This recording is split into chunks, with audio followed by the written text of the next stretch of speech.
que la lumière soit. Abish Adiboye. Dans ce numéro qui est la deuxième partie de la métaphysique du personnage Aragorn, du Seigneur des Anneaux, nous parlerons de la métaphysique du gris, la métaphysique de la compagnie grise. Pour ceux qui viennent de nous rejoindre dans cette vidéo, il faut rappeler qu'il y a eu une première vidéo déjà sur la métaphysique du personnage Aragorn du Seigneur des Anneaux. Et dans cette autre vidéo, dans cette première vidéo, nous avons parlé de Aragorn en tant que grand-pas. Notre démarche est de suivre les noms qu'on lui a donnés dans le Seigneur des Anneaux.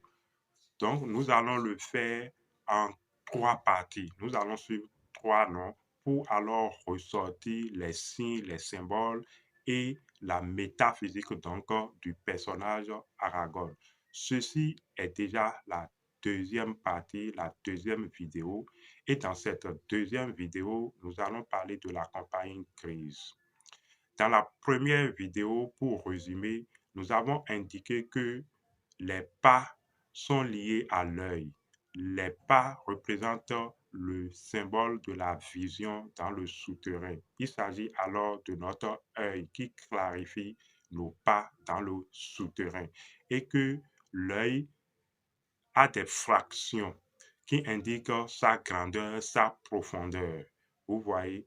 Donc, qui a l'œil et qui a les pas, comme Aragorn peut ressortir, voilà, les traces, c'est-à-dire les archives de la terre, peut pister les gens et savoir depuis combien de temps les gens ont pris par là et quelles sont les informations laissées par leurs traces, ce qui représente une fonction de l'œil, de mesurer, de percer les choses pour ressortir les informations. Mais c'est cela faisant que nous abordons la compagnie grise, qui est un regroupement de personnes nommées la compagnie grise. Vous savez, dans le Seigneur des Anneaux, Aragorn, dans la réunion ou au niveau voilà, du conseil d'Elrond, disait que quand les choses sans nom quittent l'obscurité ou la noirceur des ténèbres pour venir à la lumière du jour, que ces choses les fuient et que sans eux, en tant que gardiens, donc de l'obscurité de la nuit, que les citoyens ordinaires ne peuvent pas dormir chez eux. J'ai résumé. Donc, la compagnie grise ou l'homme gris se retrouve alors entre l'obscurité ou se retrouve entre la nuit et la lumière du jour. Vous voyez, on peut dire entre le noir de la nuit, voilà, et la lumière du jour. Donc, le juste milieu ou l'équilibre des deux étant le gris. C'est donc des gens qui ont le feu dans l'œil. Vous voyez, qui ont le feu dans l'œil. Donc, l'œil éclairé. Vous voyez, parce que forcément, si vous avez le feu dans l'œil, vous avez donc la radiation ou la lumière dans l'œil. Ce qui revient à ce qu'on disait dans la première vidéo où on parle donc des pas comme la lumière, voilà, dans le souterrain qui nous permettent de voir, voilà, dans le souterrain. Il s'agit de cette même lumière qui se positionne en tant que gardien.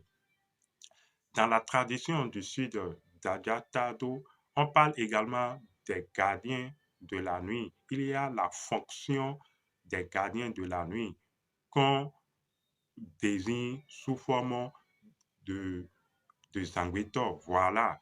Donc chez nous, on a les gardiens de la nuit qui sont des sanguitors. Vous voyez, cette fonction qui a une profondeur se retrouve également, voilà, où on se retrouve également dans d'autres traditions dont on parle ici. Il s'agit des hommes gris, de la compagnie grise. Il s'agit de ceux-là qui ont pu, voilà, aller de l'autre côté de l'obscurité et qui en reviennent et qui constituent le gardien. C'est là qu'on abordera également, voilà, la fraction, qui est une division. Or, vous savez que la division est liée à 7, est liée au souterrain, vous voyez, est liée au testicule de 7.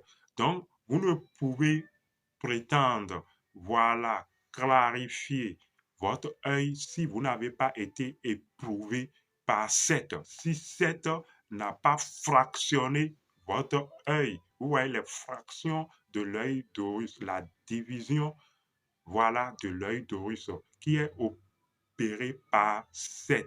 Donc, c'est 7 alors qui, en fait, éprouve, voilà, votre autorité. Si bien que plus grande est la réussite de l'épreuve, plus votre œil se clarifie. Donc, la compagnie grise est un peu comme ceux qui ont pu traverser le voile de l'autre côté et qui reviennent et qui ont les yeux perçants, qui puissent scruter les choses de l'obscurité et pouvoir voir dans l'obscurité. Ce sont les gardiens de la nuit, comme on en voit dans plusieurs traditions, comme les Angbétors au Bénin, les gardiens de la nuit au Bénin. Donc, vous êtes en train de comprendre que chaque désignation, chaque appellation n'est pas au hasard. Et nous allons continuer et revenir alors sur la compagnie grise en train d'emprunter le chemin des morts. Donc prochainement, nous allons aborder un autre aspect des noms ou des actes de Aragorn dans Le Seigneur des Anneaux. Jusque-là, portez-vous bien. C'était Abish Adiboui.